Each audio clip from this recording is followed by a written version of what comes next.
एक राजा थे जो अक्सर अपने महल के बाहर दरबार लगाया करते थे, जहां वे अपनी प्रजा की बातों को गंभीरता से सुनते थे और उनकी समस्याओं को सुलझाने का प्रयास किया करते थे। एक दिन उस राज्य में एक व्यक्ति अपने हाथों में एक हीरा और एक कांच का टुकड़ा लेकर पहुंचा। देखने में कांच का वह टुकड़ा हीरे के समान ही प्रतीत होता था। यह कहना गलत नहीं होगा कि कोई भी व्यक्ति दोनों को देखकर धोखा खा जाए और दोनों में अंतर ही न कर पाए। वह व्यक्ति दरबार में पहुंचा और उसने भरी सभा में राजा को चुनौती देते हुए कहा कि राजन, मेरे एक हाथ में एक बहुमूल्य हीरा है और एक हाथ में कांच का टुकड़ा।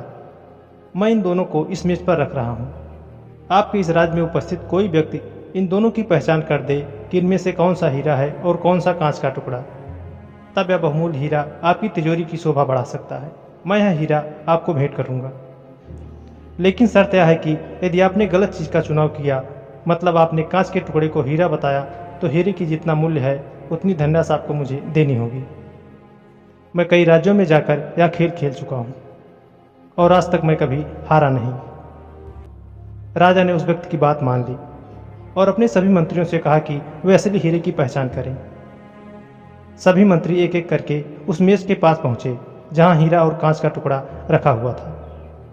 दिखने में तो दोनों में कोई भी अंतर नहीं था।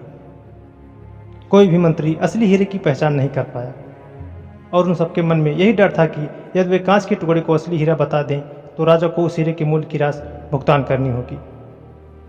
किसी को समझ नहीं आ रहा था क्या किया जाए। एक तरह से राजा की हार हो रही थी। राजा भी समझ नहीं पा रहा था। तभी दरबार में उपस्थित प्रजा समूह से एक आवाज़ आई, राजन, कृपया मुझे भी प्रयास करने दें।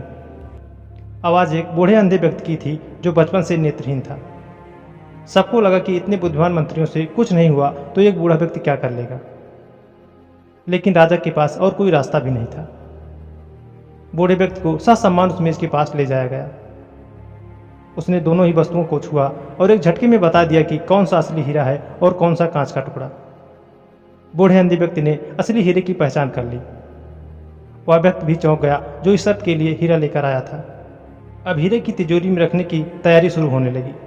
बूढ़े बाबा की जय जयकार होने लगी। इसी बीच राजा उस बूढ़े व्यक्ति के पास पहुंचे और उनसे पूछा कि आपने एक झटके में ही असली हीरे की पहचान कैसे कर ली। बूढ़े बाबा बोले, राजन, मैं बचपन से ही अंधा हूँ और मुझे किसी भी चीज़ की चमक पता नहीं चली, लेकिन जब मैं दोनों को छुआ तो इतनी धूप में भी हीरा बहुत ठंडा था और कांच का वह टुकड़ा धूप से तप रहा था और बहुत गर्म था। आपके मंत्रियों ने बस दोनों की चमक देखी, लेकिन उन्होंने असली हीरे का गुण नहीं देखा।